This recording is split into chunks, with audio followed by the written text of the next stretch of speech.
অতএব আলো ফুটলেই একজনেই ফিকির করলে, একজন মানুষও যদি আলোকিত হয়, ওই আলো ছড়াবেই, ওই আলো ছড়াবেই, ওই আলো ছড়াবে। হ্যাঁ হ্যাঁ, এটা বাস্তবতা। আমার জীবনটা আজকে 21 বৎসরের এই ওয়াজের জীবনে এগুলা যদি সারা রাতও বলি, এই দুঃখের সুখের আনন্দের বেদনার প্রাপ্তি অপ্রাপ্তি, হ্যাঁ, কম শ্রোতা বেশি শ্রোতা, পক্ষের শ্রোতা বিপক্ষের শ্রোতা, কত জাতের কত কথা গেছে, কত কিছু শুনছি, কত কিছু দেখছি। 21 বছর তার কম না। আলহামদুলিল্লাহ, দিলের মধ্যে কথা মজবুত ছিল। আমি বলেই যাব ইনশাআল্লাহ। কি এর সুর, কি এর টান, কত সময় আমার কত জনের কাছে, আরে কোনো একজন বক্তার একটা স্টাইল ধরেন, একটা একটা একটা কাটিং তো ধরা উচিত। কোনো কাটিং কুটিং নাই, ওই এলো উড়ে এলো, কি এর আবার কাটিং কুটিং, বলতে থাকো দুমাদুম, আল্লাহর জন্য বলতে থাকো, আল্লাহর জন্য বলতে থাকো। খুশি হলেও আল্লাহর জন্য, কষ্ট দিলেও কার জন্য? গমে আশিকি তেরা শুকরিয়া, মানে এশক মহব্বতে আল্লাহর ভালোবাসার গম, ব্যথা, কষ্ট, এর জন্য শুকর আল্লাহ। আল্লাহ তোমার কথা বলতে গিয়ে কষ্ট পাইছি, তোমার কথা বলতে গিয়ে বাধা পাইছি, তোমার কথা বলতে গিয়ে পাথরের আঘাত সয়েছি, তোমার কথা বলছি। নবী সাল্লাল্লাহু আলাইহি সাল্লাম হাসরের ময়দানে তো বলবেন না, আল্লাহ তোমার কথা বলতে গেছি বলেই তো তায়েফের বাচ্চারা আমারে পাথর মারছে, তোমার কথা বলতে গিয়েছি বলেই তো, তোমার দিন উঁচা করতে চেয়েছি বলেই তো উহুদের ময়দানে দান দান শহীদ করতে হয়েছে তোমার জন্য। গমে আশিকি তেরা শুকরিয়া, মাই কাহা কাহা সে গুজর গায়া। প্রতিটা গম মানে ব্যথা, দুঃখ, বেদনা, এটা ভালোবাসার বেদনা। গোলাপ ফুল ছিঁড়তে হলে দুই একটা কাঁটার খোঁচা কি লাগে, দুই একটা কাঁটার খোঁচা কি করবে, লাগবেই, তখনই গোলাপ ছিঁড়তে পারে। এই জন্য আলহামদুলিল্লাহ আমাদের এই কুড়াখাল মাদ্রাসা, আমারও এটা ফিকির যে ইসলাহী মজলিস চালু হোক। আরও কত মাধ্যম আছে, আলহামদুলিল্লাহ আমরা ফিকির করি, নিজেদের ক্ষেত্রে ফিকির করি, মাদ্রাসায় ফিকির করি, চেষ্টা করতেছি বিভিন্ন আঙ্গিকে। কিশোর যুবক ছেলেদেরকে একদিনের জন্য দাওয়াত দিয়ে আনছি আমার মাদ্রাসায়।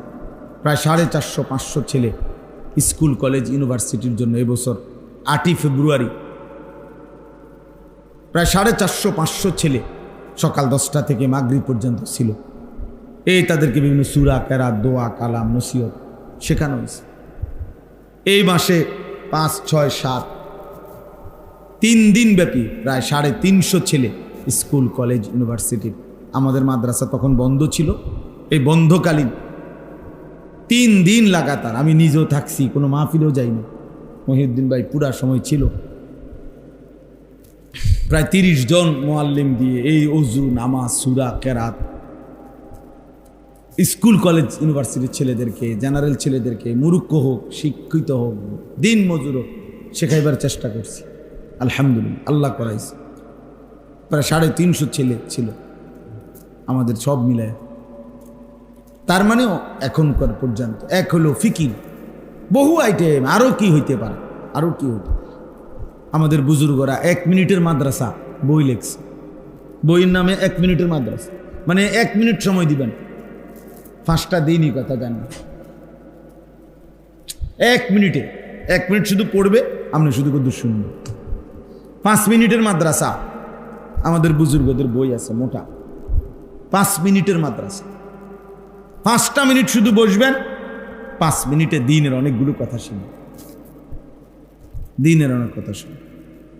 শায়েখে দেওয়ানা, আমি হযরতের কাছে একবার গেছি, বাংলাদেশের একজন বড় বুজুর্গ, গাজীপুরে অধ্যক্ষ মিজানুর রহমান চৌধুরী দামাত বারাকাতুহু আলী, ওনার সাথে একবার আমরা দেখা করতে গেছি 8-9 জন। দুপুরের টাইম, জোহরের নামাজের পর পর, জোহর পড়ছি ওখানে। তো উনি আমগোর সাথে মুসাফা করে বলতেছে, মাওলানা আমার কলেজে, উনি একটা বড় কলেজেরও প্রিন্সিপাল, কলেজে আমার একটা জরুরি সই দিতে হবে, সিগনেচার। আসতে যাইতে আমার আধা ঘন্টা সময় লাগবে। আমার একজন কারি সাহেব, উনি কারি সাহেব ডাইকা আনছে, কারি সাহেবরে আপনাদের কাছে দিয়ে গেলাম, আমি আসতেছি, একসাথে এসে খানা খাবো, আপনাদেরকে সাথে নিয়ে এই আধা ঘন্টা আমার কারি সাহেবের কাছে আপনারা একটা সূরা মস্ক করবেন, আপনারাও শোনাবেন, উনিও আপনাদেরও শোনাবেন। বিশ্বাস করেন, আমিও শুনাইছি মসজিদে, আমিও আলহামদুলিল্লাহ সূরা ওনারে শুনাইছি। উনি বলছে ঠিক আছে, মস্ক করছি। তাহলে আধা ঘন্টা টাইম যাতে নষ্ট না হয়, এই জন্য উনি ইন্তজাম করে দিয়ে গেছে। এই জন্য আলহামদুলিল্লাহ আমি জাস্ট বললাম, আমার একটা শেষ কথা হলো, আমার একটা স্লোগান, আল্লাহ যদি আমাকে হায়াতে বাঁচায় ইনশাআল্লাহ, আমার আশা যে আমি এমনভাবে চালু করতে চাই যার সময় যতক্ষণ দিন শিখবে ততক্ষণ। এটা আমার স্লোগান, যার সময় যতক্ষণ দিন শিখবে ততক্ষণ। যে দূরে গাইবে তালিমুদ্দিনের নাচ ইনশাআল্লাহ। তালিমুদ্দিনের পুরা বই অক্ষরে অক্ষরে পড়তেছি, যখন তো আলাদা শিক্ষক, আলাদা ভবন, আলাদা সব ইন্তজাম করবো ইনশাআল্লাহ। আল্লাহ যদি বাঁচায়, না বাঁচলে অন্য কেউ করবে ইনশাআল্লাহ। আমাদের পরে আরো আছে, পরের জেনারেশন করবে। তো দিন শিখা দরকার, একটা সূরাই ঠিক করা দরকার। 3 ঘন্টার জন্য আসছেন, আপনি ওযুটা ঠিক করে যান। বুঝেন না চাচা, আমার রুকুটা আমি দেখে যাই যে আমার রুকুটা হচ্ছে কিনা। একজন আলেম দিন যদি সার্টিফিকেট দিয়ে দেয়, বলে দেয়, ঠিক করে দেয়, বাহ, আমার সারা জিন্দিগির রুকুটা হয়ে গেল। রুকু ফরজ। সূরা কেরাত, নামাজের মধ্যে সূরা মিলানো ফরজ। অশুদ্ধ হইলে এটা হবে না, হবে না, ওই নামাজ আদায় হবে না। আলহামদুলিল্লাহ এখন আসতে যেখানে মাগরিবের নামাজ পড়ছি এক জায়গায়, আল্লাহর শুকর যে আবার ফরন লাগছে নামাজ। কষ্ট করে জামাতে শরীক হয়েছিলাম, হ্যাঁ বেটার পড়া হইন না, বুঝা গেছে কারবার হচ্ছে না, এই নামাজ হইতে আবার পড়ছি, আলগা আবার একা পড়ছি নামাজ। ছেড়ে দিয়ে বাইরে গেল তো সব মানুষ আমার চিনে, জামু করে দেখছে তো আমার মাঝখান দিয়ে দৌড় দিলে তো হুজুর মানে উজু গেছে বলে। তাহলে মসজিদ তো টাইলস, মসজিদের ভেতর বাহির, বারান্দা, বাথরুম, টয়লেট সবই তো কি অত্যাধুনিক মসজিদ।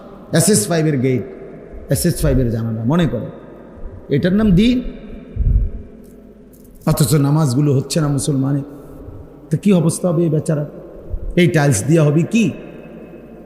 খোঁজার দরকার নেই কোন মসজিদ, কেউ জিজ্ঞানেরও দরকার, আমরা দরকার কি? আমার কথা হলো এরকম একটা তো না, বলে না সারা বিশ্বে বাংলাদেশে শুধু এই একটা মসজিদের শত শত মসজিদ। আল্লাহ তাআলা আমাদেরকে বুঝ দান করেন। এই জন্য আপনাদের কাছে আমার অনুরোধ, এই গ্রামের পাড়ার, এই বাড়ির যারা আছেন, যে কয়জন আছেন, আপনারা ফিকির করবেন, উদ্যোগ নেবেন। আপনাদের এই মাদ্রাসা কিভাবে মানুষকে দিন পৌঁছানো যায়, দিন পৌঁছানো যায়। ছেলেদেরকে বাঁচানো দরকার, ফেরানো দরকার। মোবাইলটা থাকতো না আসলে শেষ পর্যন্ত, ফেসবুক, ইউটিউব এগুলা টিকবে না বেশি দিন, এমনই টিকতো না, এমনই না।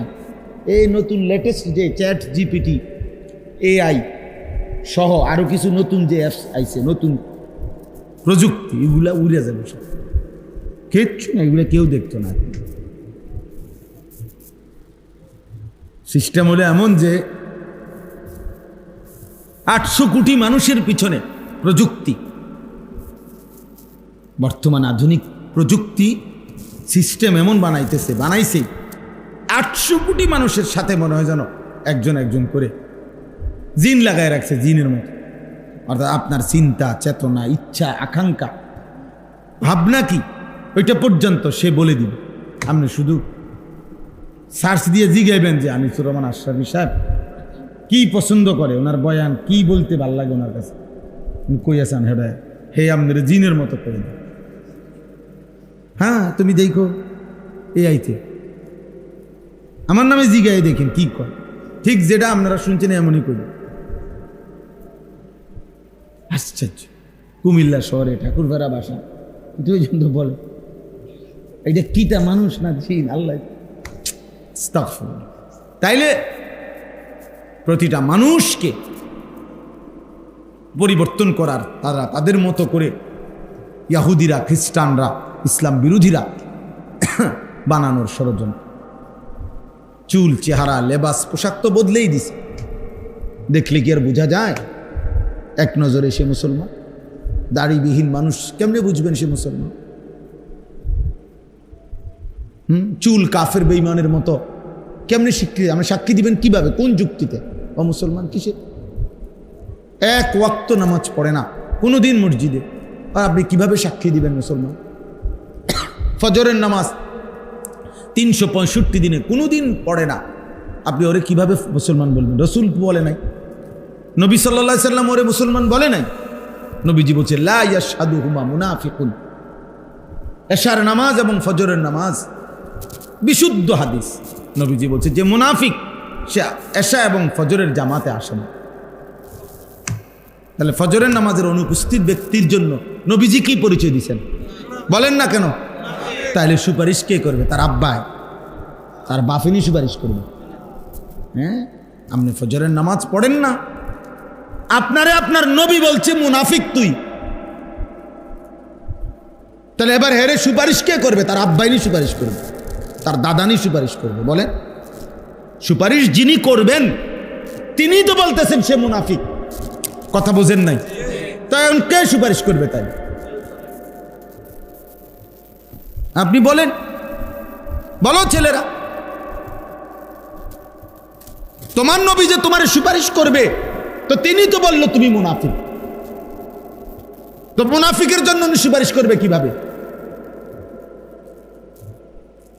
কাফেরের জন্য উনি সুপারিশ, তিনি বলছেন মান তারাকা সালাতাম মুতাআম্মিদান ফাকাদ কাফারা। হাদিস কি না? আল্লাহর নবী বলেন যে ইচ্ছে করে নামাজ ছেড়ে দিল ফাকাদ কাফারা। বলেন চাচা, অর্থ আমনেও বুঝবেন এটা, ওই দেহটাই তো বুঝছি। ফাকাদ কাফারা, সে কুফরি করল। শায়েখ বলছে, আল্লামা মুফতি মুশতাকুর নবী সাহেব হুজুর বলছে মুহাদ্দিসিনের ব্যাখ্যা তো পরে, আগে তরজমা কোন পরে না ব্যাখ্যা করবেন। আমি তরজমা বলেন, আগে লফজি তরজমা বলেন, শাব্দিক তরজমা বলেন। ফাকাদ কাফারা অর্থ কি? কুফরি করল, সে যেন কুফরি করলো, সে যেন বেঈমান হয়ে গেল। আর কি বলতো নবী? বাংলা বলতো আর মাথার বাড়ি দিত। আর নবীজি বললেন জামাতে আসলা না, আমার মন চাই তোরে ঘর সহ আগুনে পুরাই ফেলি। বলে নাই আল্লাহ রাসূল? বিশুদ্ধ হাদিস, লা উহাররিকান্না বুয়ুতাহুম। আমার মন চাই যে মানুষগুলো নামাজের জামাতে আসে না, রাসূল সাল্লাল্লাহু আলাইহি সাল্লাম বলেন আমার মন চাই আমি তাদের ঘরগুলো আগুনে পুরাই ফেলি। তারে শুদ্ধ আফু, কি পরিমাণ রাগ করছে নবী! কথা বলেন না, না এটা খুব আদর করে করছে না, এই কথার দ্বারা বোঝা গেছে নবী এর প্রতি খুব আদর। আদর তাইলে তাইলে আপনি ফজরের নামাজ জামাতে পড়বেন না, নবী আপনার আদর। আল্লাহ নবী কি বললেন? আচ্ছা, এটা কেন বললেন? যিনি রাহমাতুল্লিল আলামিন নবী, দয়ার সাগর, যিনি মহাসাগর, তিনি বলতেছেন নামাজ পড়লি না, ঠিক আছে, মনে রাখিস তোর হাসর হবে ফেরাউনের সাথে। বলছে না, কারুনের সাথে, হামানের সাথে। উবাই ইবনে খালাফ মক্কায় নবীজির বিরোধিতাকারীদের মধ্যে সবচেয়ে বেশি যারা বিরোধিতা করছে নবীজির, এর মধ্যে একজন উবাই ইবনে খালাফ, আবু জাহেল, আবুল আহাবের মতো নিকৃষ্ট কাফের। রাসূল আর কি বলতো? আর কি বলতো? হাই সিকিউরিটি সেল আছে কারাগারে, অর্থাৎ সবচেয়ে দুর্ধর্ষ আসামি যেখানে রাখা হয়। রাসূল বলছে বেনামাজি তোরে ফেরাউনের লগে দাঁড় করানো হবে, মনে রাখিস। তোরে কারুনের সাথে, নমরুদের সাথে দাঁড়। পৃথিবীতে উদাহরণ দেওয়ার মতো একজন ছেলে বলো বাবা, তুমি বুঝো পৃথিবীতে উদাহরণ দেওয়ার মতো এর চাইতে বড় কোনো কাফের আছে? তো নবীজি সাল্লাল্লাহু আলাইহি সাল্লাম কি পরিমাণ গুসা করছে কথার, নাকি এটা আদর করে বলছে, না মস্কারি করছে, ঠাট্টা করে? রাসূলুল্লাহ সাল্লাল্লাহু আলাইহি সাল্লাম যেটা বলছে এটা ঠাট্টা করে বলছে কোন আমি না, এটা মনে এমনি কইছি, আরে আসলে কোনো এরম হইতো না তো। তাইলে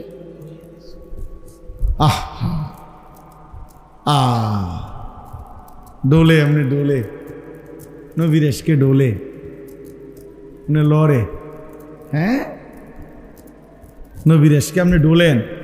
সেজদা কোথায়? নামাজের জামাত কোথায়? চেহারায় দাড়ি কোথায়? বিবির পর্দা কোথায়?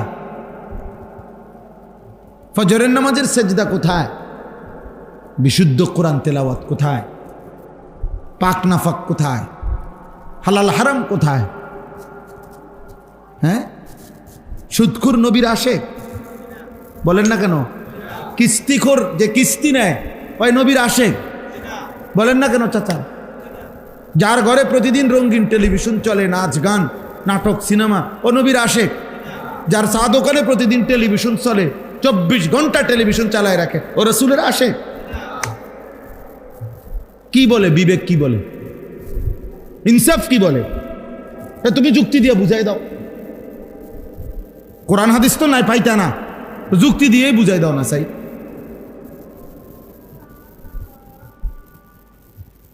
অথচ আল্লাহ তাআলা নবী সাল্লাল্লাহু আলাইহি ওয়াসাল্লামকে কি পরিমাণ ভালোবাসতেন,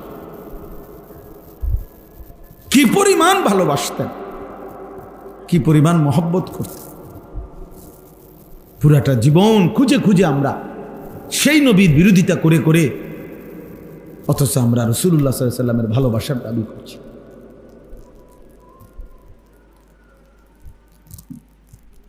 আজকেও আমার কাছে একটা কিতাব আছে, আল ইশক।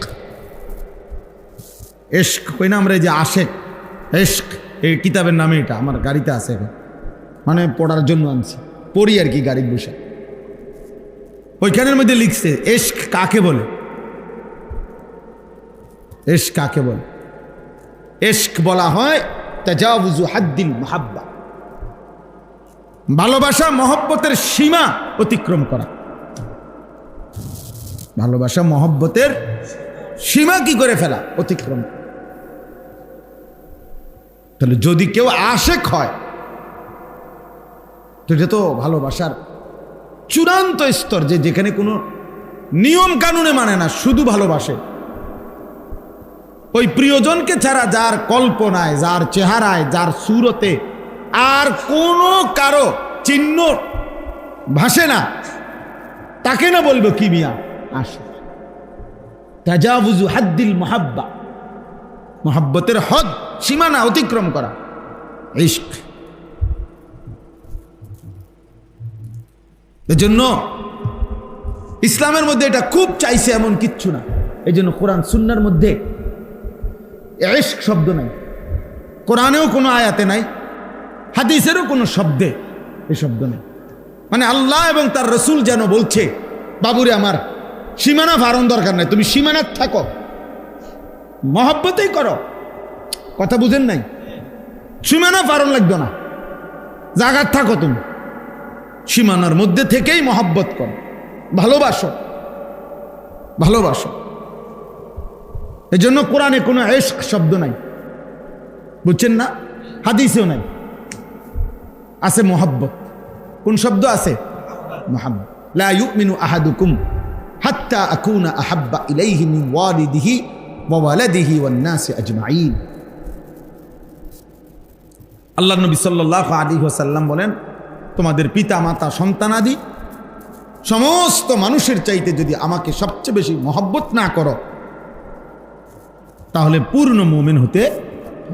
এই যে মহব্বত, আল মারউ মা'a মান আহাব্বা, নবী সাল্লাল্লাহু আলাইহি সাল্লাম বলে, যে যাকে মহব্বত করবে তার সাথেই তার কিয়ামত হবে, হাসর হবে। এই যে মহব্বত শব্দ বারবার এটা কোরআনে আছে। আহাব্বা ইলাইকুম মিনাল্লাহি ওয়া রাসূলিহি ওয়া জিহাদিন ফি সাবিলি ফাতারাব্বাসু। আল্লাহ বলে, তোমার দুনিয়ার স্ত্রী, সন্তান, ভাই, বেরাদর, মা, বাবা, স্বজন, তোমার ব্যবসার মাল, তোমার সাজানো বাড়ি, তোমার উপার্জনের সব কিছু, এই সব কিছুর চাইতে যদি আল্লাহ এবং তার রসুল এবং আল্লাহর পথে জিহাদ, এটা যদি সবচেয়ে প্রিয় মহব্বতের না হয়, ফাতারাব্বাসু, তাহলে আল্লাহর পক্ষ থেকে আযাব আসার অপেক্ষা করো। কোরআন শরীফের